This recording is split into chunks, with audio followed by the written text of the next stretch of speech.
मान्यवर, आज मैं कई बार अलग अलग भाषणों में, अलग अलग जलसों में ये विषय उठा जाता है बांग्लादेशी घुसपैठियों के लिए।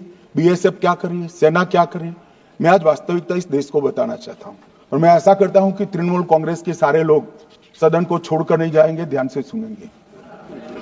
मान्यवर, हमारी बांग्लादेश के सटी हुई सीमा, अब सुनिए भाई, हमारी बांग्लादेश से सटी हुई सीमा 2216 किलोमीटर है।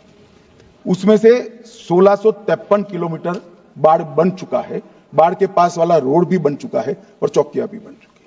शेष फेंसिंग की लंबाई है 563 किलोमीटर। 563 किलोमीटर सीमा आज भी खुली है और शेष फेंसिंग जो 563 किलोमीटर है उसमें 112 किलोमीटर फेंसिंग ऐसी है, बॉर्डर ऐसी है जिसमें बॉर्डर फेंसिंग व्यवहारू नहीं, नाले हैं, नदियां हैं, ऊंची नीची पहाड़ियां हैं, जहां 112 किलोमीटर में फेंसिंग हो ही नहीं सकता और 450 किलोमीटर जहां फेंसिंग होता है वहां बाकी है। अब मैं वो बताना चाहता हूं कि क्यों बाकी है। ये 450 किलोमीटर के लिए मान्यवर मैंने डीओ लेटर लिखकर 10 रिमाइंडर करे हैं। बंगाल सरकार भूमि नहीं देती। मान्यवर, एक 450 किलोमीटर के लिए गृह सचिव बंगाल के मुख्य सचिव के साथ 7 मीटिंग करे, ये भूमि नहीं देते हैं। मान्यवर, जहां फेंसिंग लगाने जाते हैं सत्ताधारी पार्टी का कैडर आकर हुड़दंग करता है, धार्मिक नारे लगाता है। और मान्यवर, मैं कहना चाहता हूं कि ये 450 किलोमीटर फेंसिंग रुकी है तो केवल और केवल बंगाल सरकार की दया की दृष्टि घुसपैठियों के पर जो है इसके कारण। और मान्यवर, इससे आगे ये 450 किलोमीटर शायद भाषण सुनकर ममता जी भूमि दे भी दे तो हम खत्म कर देंगे, फिर भी 112 किलोमीटर खुली सीमा रहती है। मान्यवर, जब आप 2000 किलोमीटर बाढ़ बना देते हो और 112 किलोमीटर नहीं बनाते हो तो कई बार तो ये 2000 किलोमीटर के कोई मायने नहीं। आदमी को घुसने के लिए कितनी जगह चाहिए। तो 112 किलोमीटर जो नदी है, नाले हैं, एक कठिन भौगोलिक परिस्थिति है, वहां से लोग आते हैं। ये सवाल हमें करते हैं, अभी भी किया कि रोहिंग्या दिल्ली तक आ गए, आपके नाक के नीचे आया। मान्यवर, ये बांग्लादेशी घुसपैठिए हो या रोहिंग्याज हो जो घुस कर आते हैं, पहले असम से भी आते थे जब कांग्रेस की सरकार, अब बंगाल से आते हैं टीएमसी की सरकार, घुस कर आते हैं। इनको आधार कार्ड दादा कौन देता है? नागरिक कहां के बने हैं? कहां के बने हैं? जितने बांग्लादेश से पकड़े गए 24 परगना जिले का आधार कार्ड और नागरिकता है मान्यवर। और ये जो आप आधार कार्ड इश्यू करते हो, वो आधार कार्ड लेकर, वो वोटर कार्ड लेकर ये दिल्ली तक आते हैं। आप उनको आधार कार्ड इश्यू न करो, आदमी क्या परिंदा भी पैर नहीं मार पाएगा। और दादा, ये सब चीजें भी लंबे समय चलनी नहीं है। 26 में चुनाव है, बंगाल में कमल खिलेगा और पूरा बंद हो जाएगा। मान्यवर, मुझे भी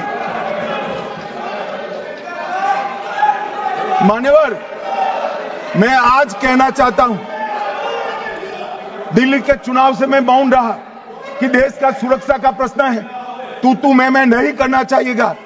आज मौका भी है, दस्तूर भी है। इन्होंने सवाल उठाया, मैं बिल भी ये लेकर आया हूं, इसलिए मैंने देश की जनता को सत्य बताया है। ये 450 किलोमीटर जो आपकी कृपा से खुली रही है, वहीं से घुसपैठ है, वहीं नागरिक बनते हैं, वहीं आधार कार्ड बनाया जाता है और देश भर में फैल जाते हैं। मान्यवर,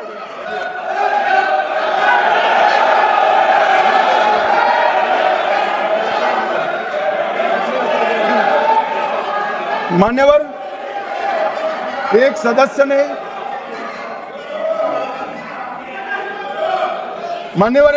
ने मुद्दा उठाया कि पासपोर्ट रैंकिंग में 50वां नंबर है।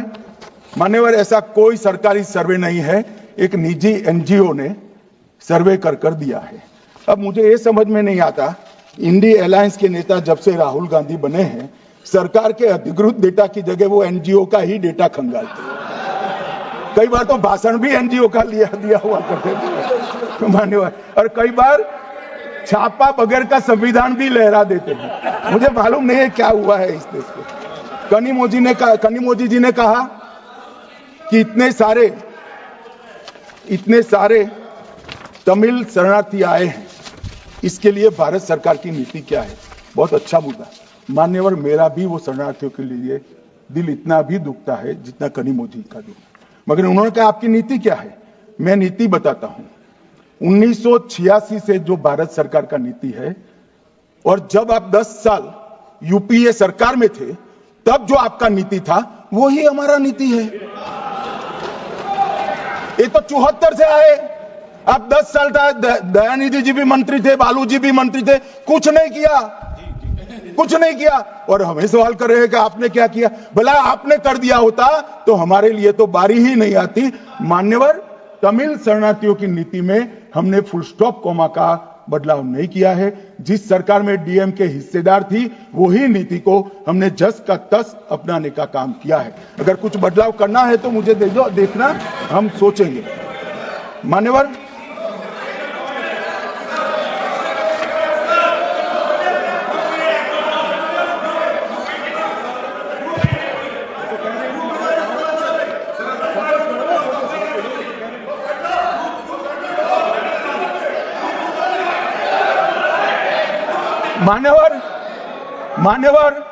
मुझे अब तक एडीएमके के सारे एमपी 4 बार मिले अलग अलग समस्या पर, एक में भी तमिल शरणार्थी का जिक्र नहीं। और कहते डू समथिंग। भाई आप तो कहते नहीं, हमने तो आपकी नीति पर चले, हम माने ये सच्ची होगी। अभी भी आप दीजिए, हम सोचेंगे इस पर।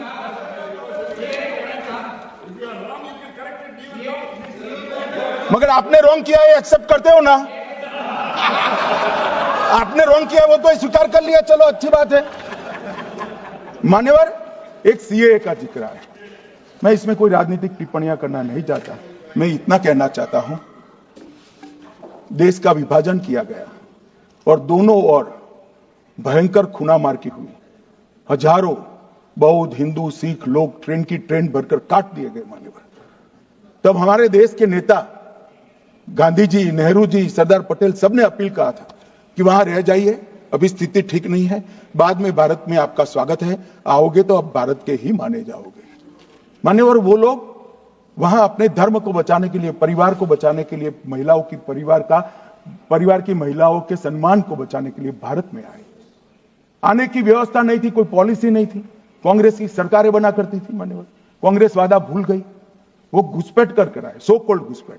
मगर मैं इसको घुसपैठ नहीं मानता, ये रियल शरणार्थी है। मान्यवर, रियल जो अपना धर्म बचाने के लिए, अपने परिवार को बचाने के लिए यहां आए हैं, वो शरणार्थी है। मान्यवर, और इसलिए हम सीए लेने के लिए लेकर आए हैं। मान्यवर, इसमें कोई भेदभाव नहीं।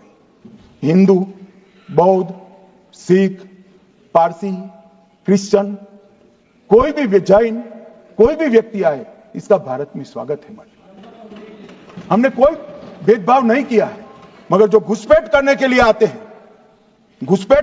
आते हैं, उनको जरूर हम रोकेंगे। मान्यवर, नागरिकता इनको ही प्रदान होगी जिन पर अत्याचार हो, जो विभाजन की विभीषिका को झेलें, जिनके परिवारों पर अत्याचार हो, उन्हीं को हम नागरिकता देंगे। मान्यवर, ये पूरे विधेयक को 4 कानूनों को समाप्त कर इसको रिप्लेस करने के लिए लाए हैं। मान्यवर, ये चारों कानूनों में जितनी भी क्षतियां थी, लूफोल्स थे, उसको भरने का भी काम किया है, ओवरलैपिंग को हटाने का भी काम किया है। और आज के समय में भारत के अर्थतंत्र, भारत की शिक्षा, भारत की चिकित्सा पद्धति, भारत के अनुसंधान, भारत की लीगल सिस्टम, इस सबको मजबूत करने के लिए जो अंतर्राष्ट्रीय सहयोग भी चाहिए और दुनिया को भी हमने सहयोग करना है। दोनों चीजों को देखकर, परंतु उसमें सबसे पहले देश की सुरक्षा की चिंता